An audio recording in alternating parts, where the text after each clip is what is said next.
نحمده ونصلي على رسوله الكريم اعوذ بالله من الشيطان الرجيم بسم اللہ الرحمن الرحیم۔ گزشتہ کئی نشستوں سے ہم ایک ہی موضوع پہ بات کرتے چلے آ رہے ہیں۔ شاید وہ کچھ لوگوں کے لیے اکتاہٹ کا باعث ہو، لیکن مسئلہ یہ ہے کہ آپ سب لوگ چونکہ جستجو رکھتے ہیں اس بات کی کہ روحانیت کس طرح سے حاصل کی جا سکتی ہے، یا اگر کچھ لوگوں کو اللہ نے توفیق بخشی ہے تو اللہ کی قربت کی تلاش میں رہتی ہیں، اور جن لوگوں پر اس سے بھی زیادہ پروردگار کی رحمت ہے وہ اللہ کی دوستی کے متلاشی۔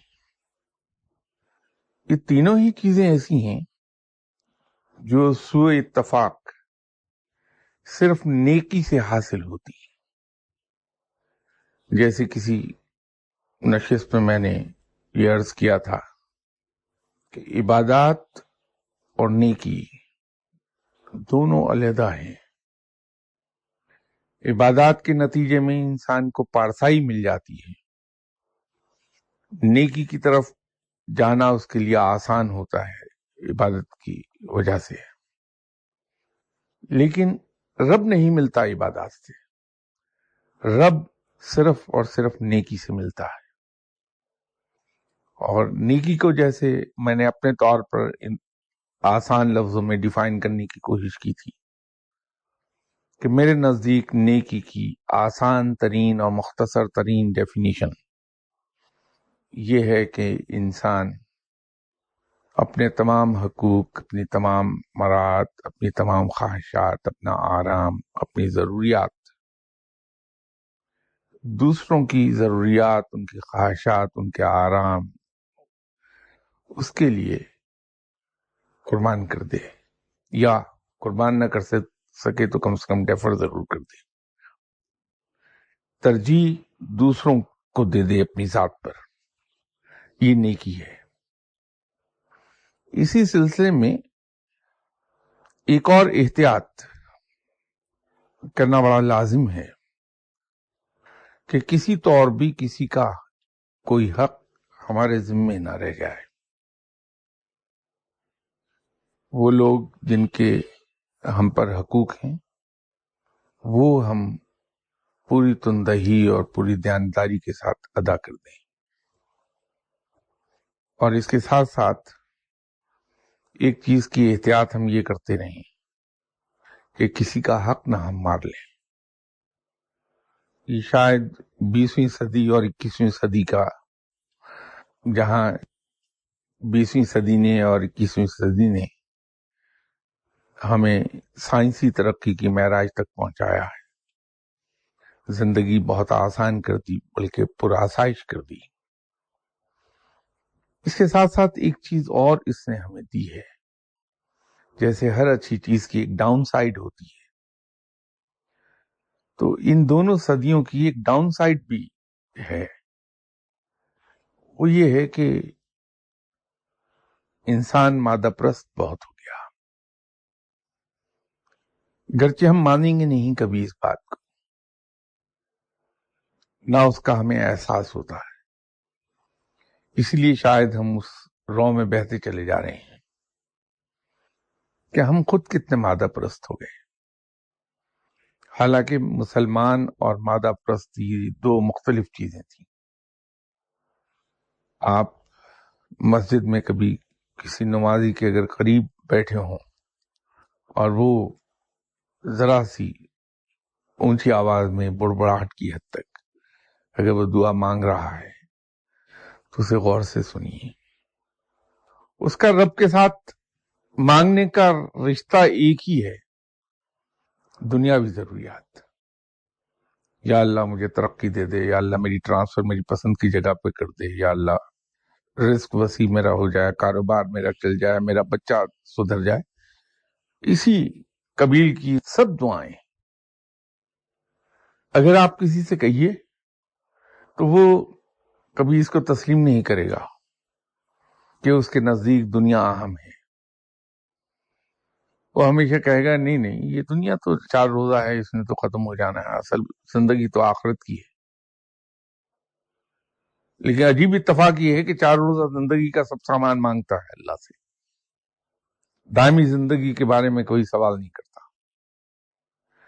مسلمان کہتا ضرور ہے کہ اللہ مہربان ہے، اللہ معاف فرمانے والا ہے، رحم کرنے والا ہے اور عذاب بھی دینے والا ہے، لیکن نہ اس سے کبھی رحم مانگے گا، نہ اس کی رحمت مانگے گا، نہ اس کی پناہ مانگے گا. انسان مانگتا وہی کچھ ہے، ذکر اسی چیز کا کرتا ہے جسے وہ اہم سمجھتا ہے. تو یہ ان 2 صدیوں نے، جو ایک کرنٹ سینچری اور ایک 20ویں صدی، اس نے مادہ پرستی بہت ہمارے اندر بھر دی. ہم ہر چیز کو صرف اور صرف اسی دنیا کے حوالے سے اور اس سے بھی بڑھ کر مال و زر کے حوالے سے ناپتے ہیں. تو جب ہم یہ کہتے ہیں کہ کسی کا حق نہ ماریے، تو ہمارا ذہن فوری طور پر کسی کے مال و زر کی طرف جاتا ہے کہ کسی کا قرض ہمارے ذمہ نہ رہ جائے، کسی کے پیسے ہم چوری نہ کر لیں. یقیناً یہ دوسروں کے حق مارنے کی بات ہے، لیکن کچھ اور چیزیں بھی ہیں جس کی طرف ہماری توجہ نہیں، تو ہم دوسرے مسلمان بھائیوں کا، دوسرے انسانوں کا حق مار جاتے ہیں. اس پر بھی سزا اور عذاب اور پوچھ گچھ اسی انداز میں ہوگی جس انداز میں کسی کا روپیہ پیسہ بغیر اس کی اجازت کے کھا لیا جائے، اسے اڑا لیا جائے، کسی کی جائیداد پر قبضہ کر لیا جائے. اور انفارچونیٹلی صبح سے شام تک ہم وہ حق مارتے ہی رہتے ہیں. جب ہم کسی بھائی کی غیبت کرتے ہیں یا کسی دوسرے انسان کی عیب جوئی کرتے ہیں، تو ہم اس کی عزت کو دھبا لگا رہے ہوتے ہیں. اور یاد رکھیے کہ حدیث کے مطابق ایک مسلمان کی عزت دوسرے مسلمان پر حرام ہے، وہ بھی حق مارنا ہے، اس کے لیے ہم سے پوچھ گچھ ہوگی باقاعدہ. جب کسی کو ہم گالی دیتے ہیں، یہ بھی حق مار رہے ہیں. کسی کو مارتے ہیں ہم، یہ بھی ہم حق مار رہے ہیں اس کا. ان سب باتوں کے لیے ہمیں جواب دہ ہونا ہے اللہ کے حضور. آپ صلی اللہ علیہ وسلم نے ایک بار صحابہ کرام سے فرمایا تھا کہ انسان کی حساب کتاب کے 3 دفتر ہیں. ایک دفتر وہ ہے جس میں لکھے ہوئے حساب کو اللہ کبھی معاف نہیں کرے گا.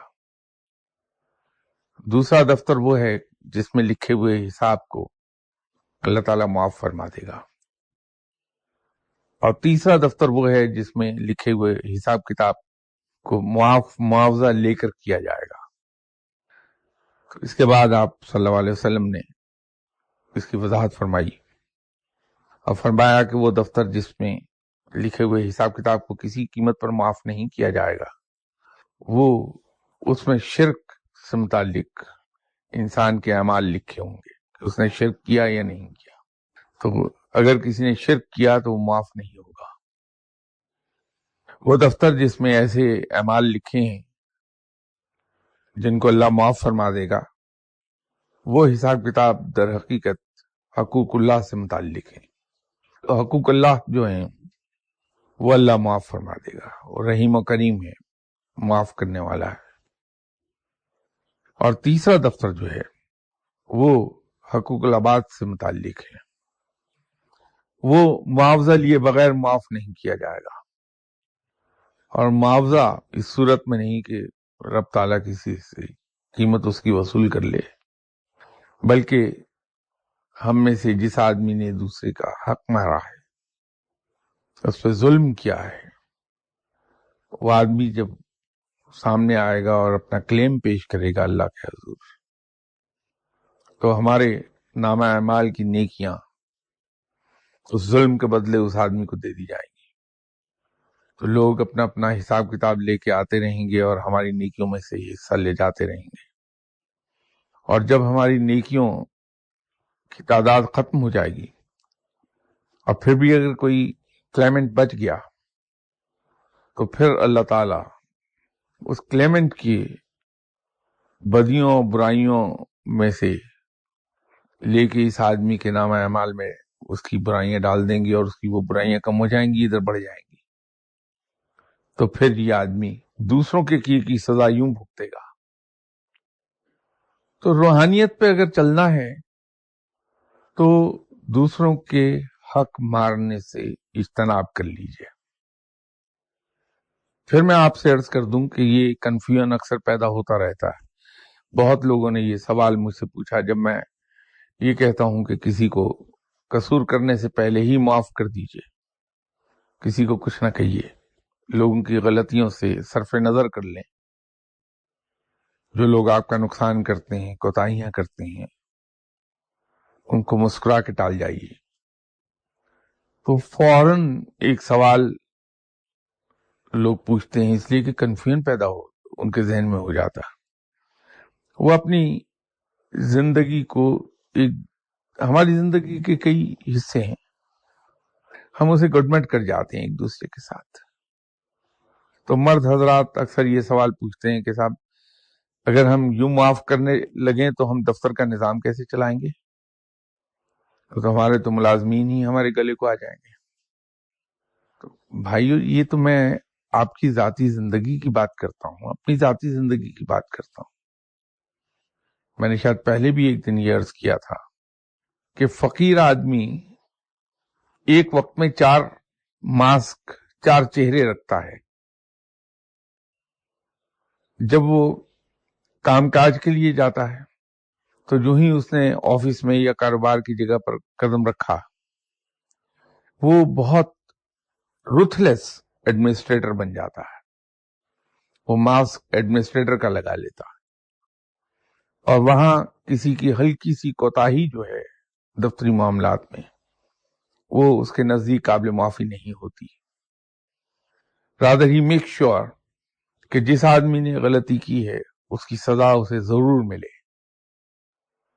اسی طرح جس آدمی نے اچھا کام کیا ہے اس کا ریوارڈ اس کو ضرور دیا جائے. اور اس معاملے میں وہ یہ تفریق اور یہ تمیز باقی نہیں رکھتا کہ کون اس کا رشتہ دار اور کون دوست اور کون دشمن. اس میں لائکنگ اور ڈس لائکنگ کی تمیز نہیں رہتی. سزا دیتے وقت وہ آنکھوں پہ پٹی باندھ کے پوری قوت کے ساتھ سزا دیتا.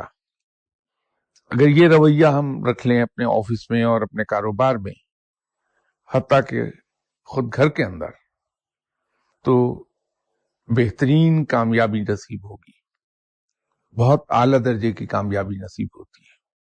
اس کی بیان مثال جو ہے حضرت عمر رضی اللہ تعالیٰ عنہ ہے. حضرت عمر رضی اللہ تعالیٰ عنہ نے اپنے تمام دور حکومت میں مینجمنٹ کے اسی گولڈن پرنسپل پر عمل کیا ہے. کوئی شخص وہ خواہ کسی مرتبہ کا ہے یا اس کی خدمات اسلام کے لیے خواہ کتنی ہی زیادہ کیوں نہ صحیح، اگر اس نے کہیں کوئی کوتاہی کی ہے، غلطی کی ہے، تو اس کو پوری قوت سے سزا دی ہے. خود اپنے بیٹے ہی کو درے مار مار کے ختم کر دیا، بیٹے پر بھی وہ لاگو اسی طرح ہوئی سزا. اور اسی طرح جن لوگوں نے کام اچھے کیے ہیں ان کو دل کھول کے اس کا انعام بھی دیا ہے.